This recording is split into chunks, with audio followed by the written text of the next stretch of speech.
My dear student, मैं अमन sir एक बार फिर से अपने नए वीडियो के साथ आपका अपने यूट्यूब चैनल में स्वागत करता हूं। देखिए बच्चों, अगला न्यूमेरिकल एक है। पहली बात तो आपको ये एक बात बता दें कि जितने क्वेश्चन हम आप लोगों को होमवर्क में हमने दिया है, तो कुछ बच्चे तो उसे सॉल्व करके, ठीक है, तो हमें व्हाट्सएप पर और कमेंट के द्वारा उसका आंसर बता रहे हैं। तो यानी लेकिन रिस्पांस उतना ज़्यादा नहीं जितना हम चाहते थे। तो हम चाहते कि उन क्वेश्चनों को आप सॉल्व करिए। यार अगर कोई प्रॉब्लम होती है तो आप बताइए, उसको भी सॉल्व करवा देते। और क्वेश्चन हमने जो दिया है तो उस टाइप से क्वेश्चन बता चुके हैं, उसी पे आधारित है। जो क्वेश्चन हमने दिया है तो उसका जो टाइप वाला वीडियो, उस वीडियो को एक बार आप पहले देख लीजिए, ठीक है। वीडियो को देखने के बाद तब आप उस क्वेश्चन को सॉल्व करिए, एकदम उसी रूल से, जिस रूल से मेथड से हमने बताया क्वेश्चन को। और देखिए आपका आंसर आया, आंसर भी हमने बता दिया, आंसर इतना आएगा ही, ठीक है। तो चलिए देखिए अगला क्वेश्चन आपके सामने। 3 माइक्रोकूलम का एक बिंदु आवेश है। 3 माइक्रोकूलम का एक बिंदु आवेश है एक्स वाई, ध्यान दीजिएगा। 3 माइक्रोकूलम का एक बिंदु आवेश है एक्स वाई निर्देश तंत्र के मूल बिंदु पर स्थित है। कहां पर स्थित है? मूल बिंदु यानी ओरिजिन पर स्थित है, ठीक है। 3 माइक्रोकूलम का एक बिंदु आवेश है एक्स वाई निर्देश तंत्र के मूल बिंदु पर स्थित है। बिंदु ए, ठीक है, 5a, 0 तथा बिंदु बी -3a, 4a के मध्य विभवांतर ज्ञात कीजिए। मतलब ये जैसे देखिए हमने ऐसे एक नॉर्मल चित्र आप लोगों को समझाने के लिए, ठीक है, रफली चित्र है, ठीक है। इसको आप इतने का आपको हमने पूरा ओरिजिनल चित्र बना दिया, बस आपको समझाने के एक रफली चित्र बना रहे। तो ये एक्स वाई और जेड, ठीक है, 3D के लिए। अब देखिए एक्स वाई तल, ठीक है, ना तो एक्स अक्ष, ना तो वाई, ना तो जेड। तो वहां से एक्स वाई तल यदि आपको देंगे, आपका एक्स वाई तल एक्स और वाई से मिलकर बना हुआ है। फिर 3D को तो इसमें दर्शा नहीं सकते हैं, ठीक है। इस प्रकार से आपका 3D पिक्चर होता है एक्स वाई और जेड, ठीक है। तो अब इसमें देखिए जैसे एक्स वाई और जेड वाला आप इसको मान सकते हैं इस प्रकार से, एकदम यही चित्र है। ए एक्स हो गया, ए वाई हो गया, तो ए जेड हो गया। तो एक्स वाई मतलब कि ये जो क्षेत्र आपको घेरा वही समझो एक्स वाई निर्देशांक आपको हो जाएगा, ठीक है, निर्देश तंत्र है। तो अब देखिए इस प्रकार से हमने कैसे बिंदु बिंदु ए बिंदु बी ऐसे दर्शा दिए, ठीक है। तो फिर से देखिए क्वेश्चन, 3 माइक्रोकूलम का एक बिंदु आवेश, यानी आवेश का मान कितना है? 3 माइक्रोकूलम। कितना है? 3 माइक्रोकूलम। अच्छा, जब हम इसको लगाएंगे तो हम इसको किस में रखेंगे? कूलम रखेंगे कि माइक्रोकूलम में रखेंगे? किसमें? कूलम की माइक्रोकूलम? कूलम में ना। और दिया किस में? माइक्रो में। अच्छा, माइक्रोकूलम को यदि कूलम में बदलना होता है तो हम क्या करते हैं? 10 की घाते -6 से उसमें क्या कर देते हैं? गुणा कर देते हैं ना। कितने से? 10 की घाते -6 से। तो अगर 3 माइक्रोकूलम है तो यानी क्यू बराबर क्या लिखा जाएगा कि 3 × 10 की घाते -6 कूलम। आवेश का मान आपको पता हो गया।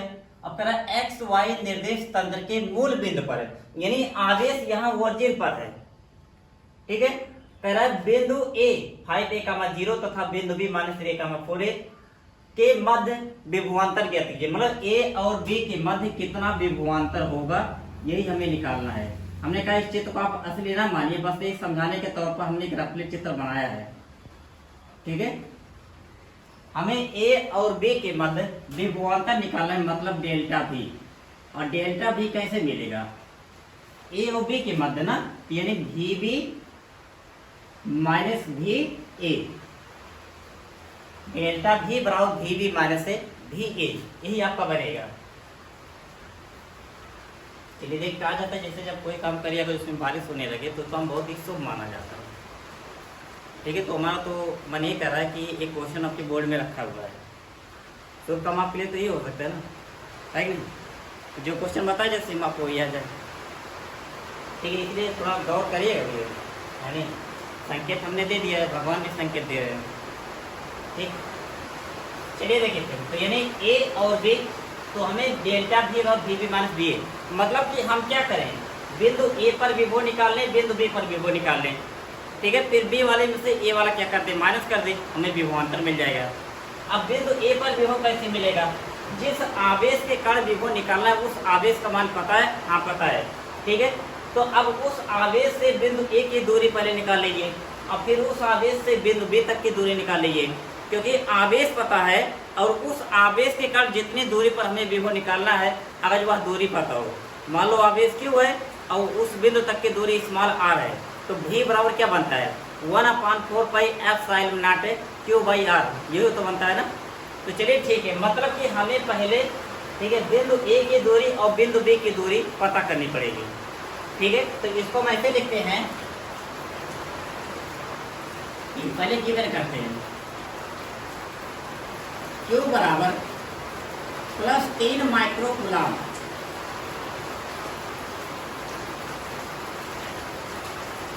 तीन गुणे 10 की घाते -6 कूलम, 3 गुणे 10 की घाते -6 कूलम, ये आपका बनेगा। तो चलिए फिर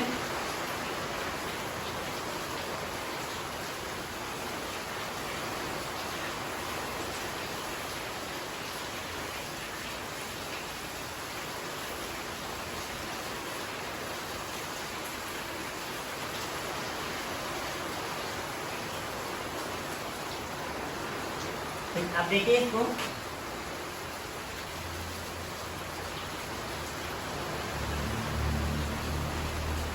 हम मान लेते हैं वेक्टर, इसकी दूरी r1 है, इसकी दूरी r2। चलो देखो r1 क्या बनेगा, तो r1 है, बल्कि हम लिखेंगे vector r1।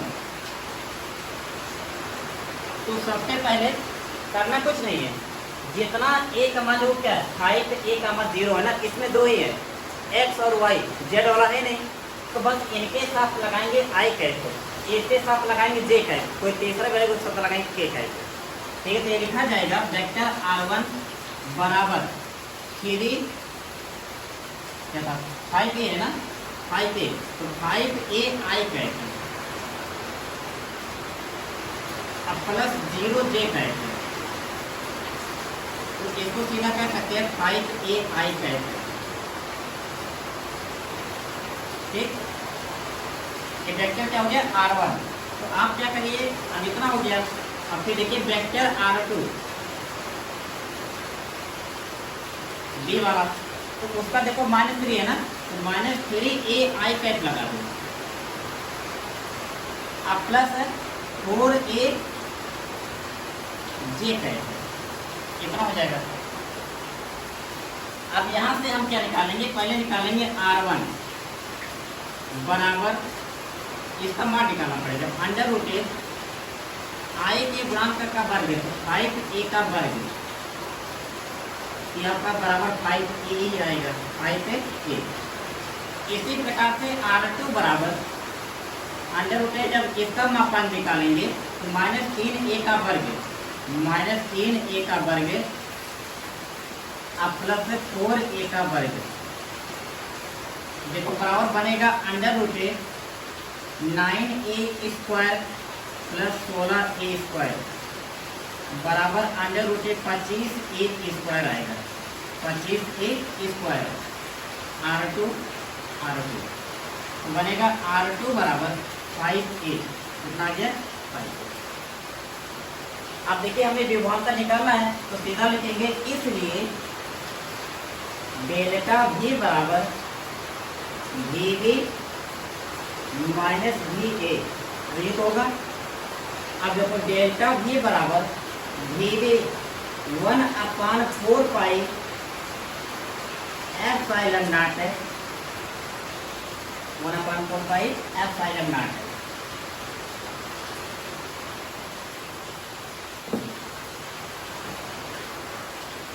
1/4 pi epsilon not Q बटे R2, Q बटे R2 minus 1/4 pi epsilon not और Q बटे R1, ठीक है। मतलब वो आपका बिंदु B की दूरी, आपका बिंदु A की दूरी।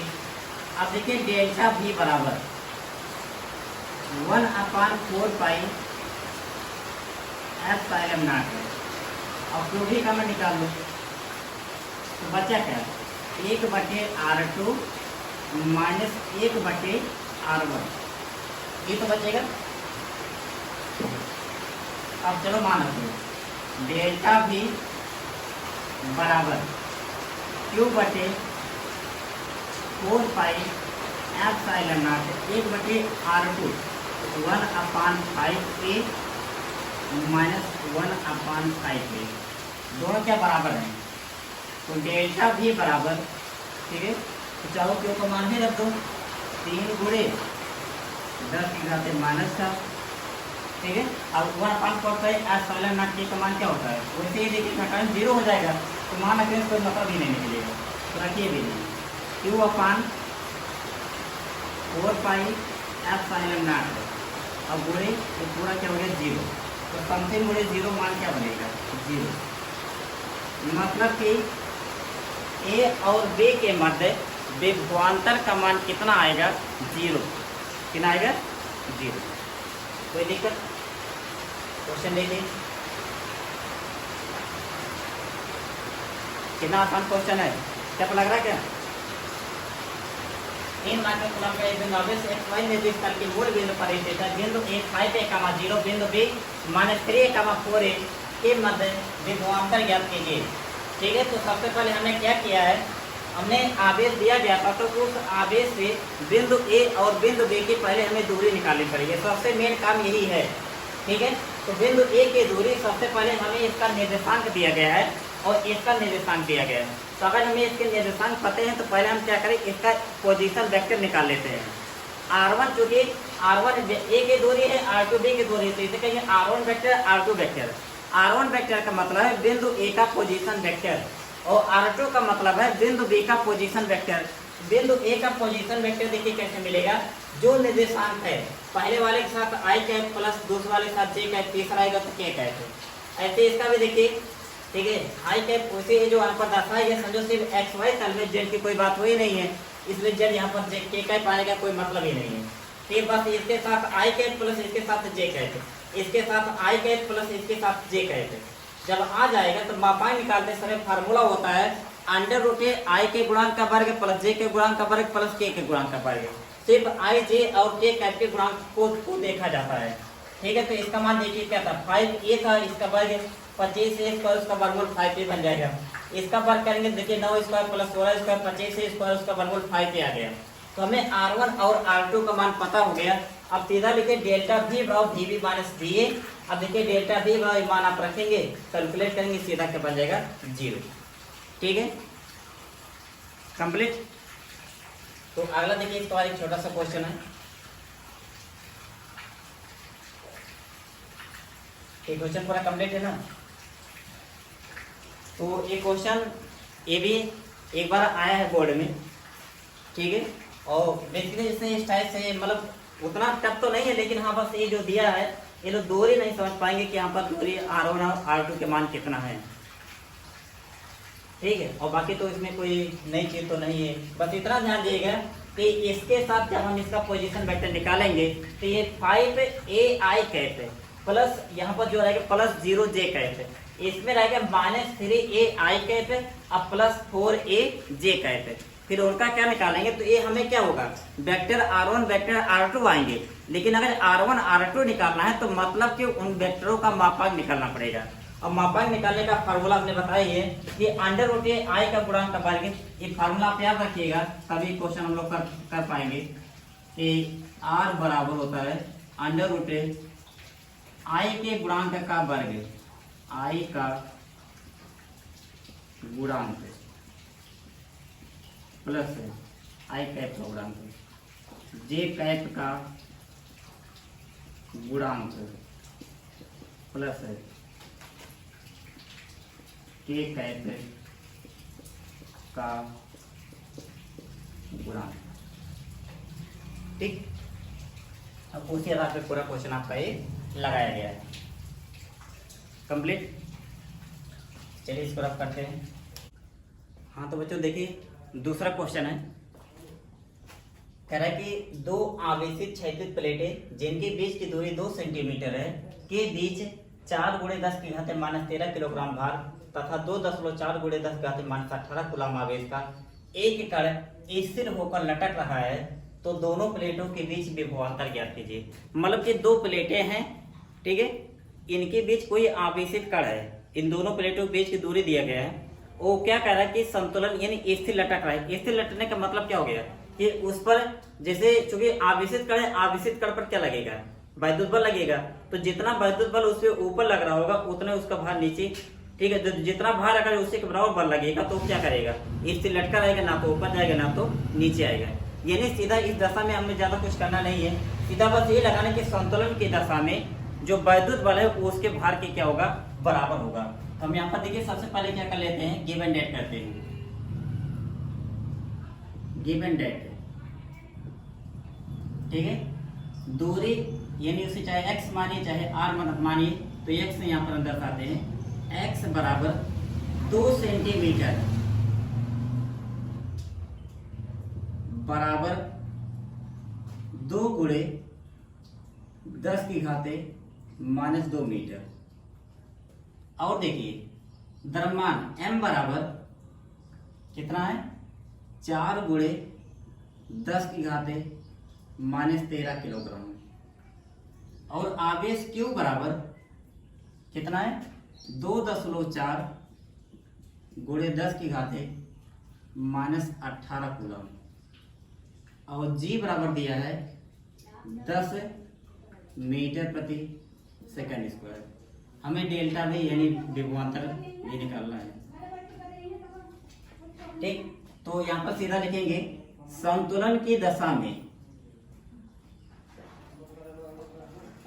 संतुलन की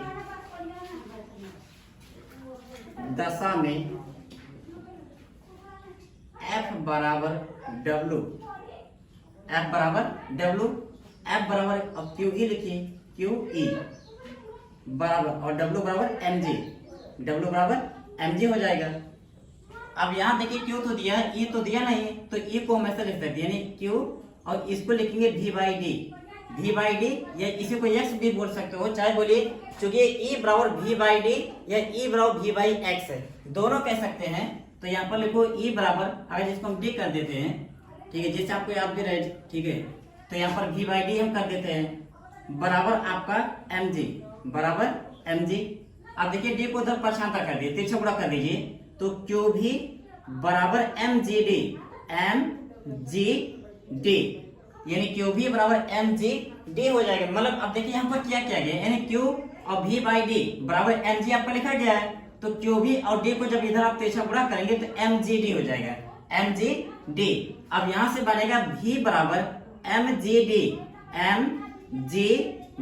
अब बटे आपका क्या हो जाएगा, Q, mgd बटे Q। अब हमें करना क्या है, अब हमें यहाँ पर mg और g के सारे वैल्यू को बस रखना है।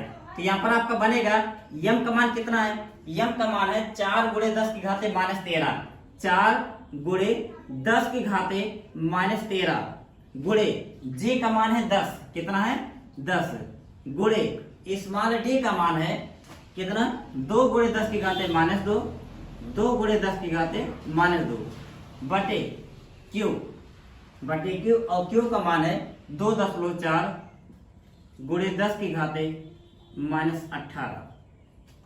ये तो है। अब इनको हमें क्या करना है, बस सॉल्व करना है। तो सॉल्व करने के लिए सबसे पहले देखिए 4 से ये 4 दूनी 8 होगा, बटे 2.4, ठीक है। तो आपका बनेगा V बराबर 4 दूनी 8, ये 80 हो जाएगा, 80 गुणे 10⁻, ये देखिए -13 -2 -15 बटे 2.4, तो इसको चाहे लिख दो 24, ठीक है। जैसे यहाँ पर अगर हम 10 इधर ले जाएंगे, 10 एक और ही घटेगा, तो इसको सीधा 24 करिए, और अब ये हो जाएगा 10⁻19, ठीक है। अब इनको काटिए, 8 से काट दीजिए, तो V बराबर यहाँ पर 10, 8 8 1 8 8 3 24, 10/3, गुणे 10 की घाते, ये देखो ऊपर जाएगा तो +19 -15 यानी 4 आएगा। अब इसको भाग करिए तो लगभग 3.33 गुणे 10 की घाते 4 इतना वोल्ट।